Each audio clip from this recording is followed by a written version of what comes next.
तो hello guys, चल चुके हैं हमारे अर्धवार्षिक जो कि हाफ ईयरली एग्जाम्स। तो अब क्या करें? अब सीधा एग्जाम है। देखो, अब बात करें 2011 है ना, यहाँ पर मिल रहा है इंग्लिश का 12th वालों के लिए है ना। फिर बात करें 2111, क्या मिल रहा है? हिंदी। आराम से बात करते हैं, 2 मिनट के लिए रुक जाओ फिर बताता हूँ सब कुछ। अब 24 को सीधा केमिस्ट्री 12th वालों के लिए है ना। कैसे पढ़े इन बीच में है ना, एग्जाम टाइम से पहले कैसे पढ़ेंगे वो देखने वाले। 10 11 है ना। अब बात करने वाले हैं मैथ्स।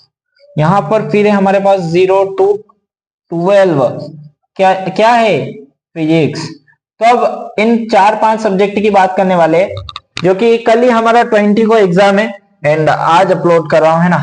अब जब भी आप देख रहे हो, देखो फर्स्ट है, आपको ट्राई करना है कि जो ये सिलेबस है कैसे कवर करना है। आपको कुछ नहीं करना है, सर्च मारना, डियर सर के शॉर्ट्स वगैरह सर्च मार लेना। वन शॉट है ना, डियर सर के वन शॉट सर्च मारना। तो आपको करना कुछ नहीं है, आपको लेटर वगैरह तो ऑलरेडी आते होंगे। 18 नंबर का हमारा ग्रामर पोर्शन है। तो अब देखो, अब क्या करना है, आपको यहां से उठाना है डियर सर का फर्स्ट बुक है ना। उसमें क्या है, समथिंग आपको 2 आवर का एक वन शॉट मिल जाएगा, 2 आवर का, जिसके अंदर फ्लेमिंगो पूरी की पूरी कवर है। अब सेकेंड बुक का ज्यादा वेटेज नहीं है, 10 to 12 नंबर से ज्यादा तो मेरे को नहीं लगता है, और कम वेटेज है इसका। तो आप ट्राई करना कि इसको भी 50% कवर करके जाओ। आपका इंग्लिश का काम है ना, यहीं से कंप्लीट हो जाएगा, क्योंकि 80 नंबर से 20 नंबर तक के तो हमारे पास पेसेस ऑलरेडी मिलते हैं, हमारे पास पेसेस मिलते हैं। अब बात करें नेक्स्ट हिंदी की, सेम यही चीज है। आपने हिंदी में तो मुझे पता है कि सबका, अगर बुक वगैरह आपने एक बार पढ़ लिया ना, तो समझो कि 60% तो आपका कवर है ही है। व्याकरण इतना टफ नहीं पड़ता है, व्याकरण इतना टफ नहीं पड़ता है। फिर भी जो इंपॉर्टेंट टॉपिक वगैरह आपके स्कूल वगैरह से बताइए, या फिर यूट्यूब पे सर्च कर लेना है ना, वहां से आपको व्याकरण के भी वन शॉट वगैरह मिल जाएंगे। अब बात करते हैं केमिस्ट्री। केमिस्ट्री में अगर आपके पास नोट्स है भाई, तो बहुत अच्छी चीज है। आपको देखो, आपका चाहे जितना मान लो कि आपका 30% भी सिलेबस कवर है ना, आपको रिग्रेट नहीं करना है, डरना नहीं है। क्योंकि अभी अगर आप बोर्ड क्लास में हो तो भाई आपको इतना ज्यादा टेंशन नहीं लेने का है, क्योंकि आप करना कुछ नहीं, इसी 30% को अच्छे से मैनेज करके जाना। कुछ नहीं भाई, जो आ रहा है ना वो तो कंफर्म कर लो, रिवाइज हो जाएगा, बोर्ड में अच्छा परफॉर्म कर लेना। उसके बाद देखो, यहाँ पर केमिस्ट्री में आपको करना कुछ नहीं है। अगर आपके पास नोट्स है तो नोट्स को जरूर देख के जाना। फिर मैं आपको कुछ नहीं करूंगा, अभी जो तारीख आ रहा है ना केमिस्ट्री में, आपको मैं 22 नवंबर है ना, इसमें मैं आपको सारे इंपॉर्टेंट टॉपिक बता दूंगा, सारे इंपॉर्टेंट टॉपिक है ना, इसी बोर्ड पे इसी चैनल पर। तो आपको सब्सक्राइब करके रखना है, सारे इंपॉर्टेंट टॉपिक बस उनको पढ़ के जाना। वो 80-20 वाला रूल है ना, 80% है ना, 80% सिलेबस जो है ना 20% में से ही आता है। ऐसे वो 20% का आपको दिखाऊंगा तो आपका 80% कवर हो जाएगा। बाकी आप आपके हिसाब से देख लेना। फिर मैथ्स को कवर करना भी बहुत ज्यादा इंपॉर्टेंट है, लेकिन इतना टाइम नहीं मिलता है कि मैथ्स में आपको कि आप अच्छे से पूरा प्रिपेयर कर पाओ। तो आपको कैलकुलस वाले सारी चीजें देख के जानी है, क्योंकि उसका ही वेटेज है समथिंग 35 नंबर है ना। तो यहाँ पर इसको देख के जाना, जिसमें अवकलन, समाकलन और इनके अनुप्रयोग भी आएंगे, और त्रिविमीय ज्यामिति जो कि हमारा 9 नंबर का है, और उसके बाद प्रायिकता भी 7 नंबर का है। तो पूरा वेटेज तो यहीं से है। आपको पीछे वाले चैप्टर आव्यूह वगैरह तो आपको कंप्लीट हो गए। तो आपके जो जो मेन वेटेज के जो भी चैप्टर है ना, उनको जरूर कंप्लीट कर लेना।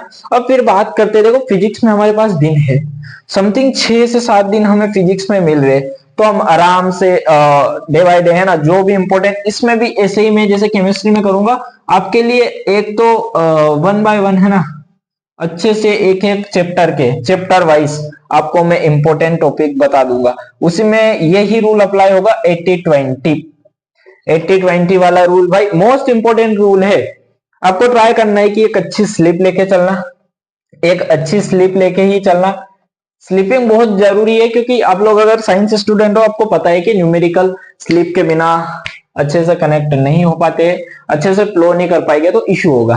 तो चलो अब बात करते हैं कि भाई बहुत से बंदों का है ना 50% सिलेबस ही कवर हुआ है, तो वो क्या कर रहे हैं ना, 90% सिलेबस के पीछे दौड़ रहे हैं। भाई ये गलती मत करो, इस टाइम पर ये गलती मत करो, क्योंकि आपका जो ये 50% है ना, ये भी वीक हो जाएगा इसके चक्कर में।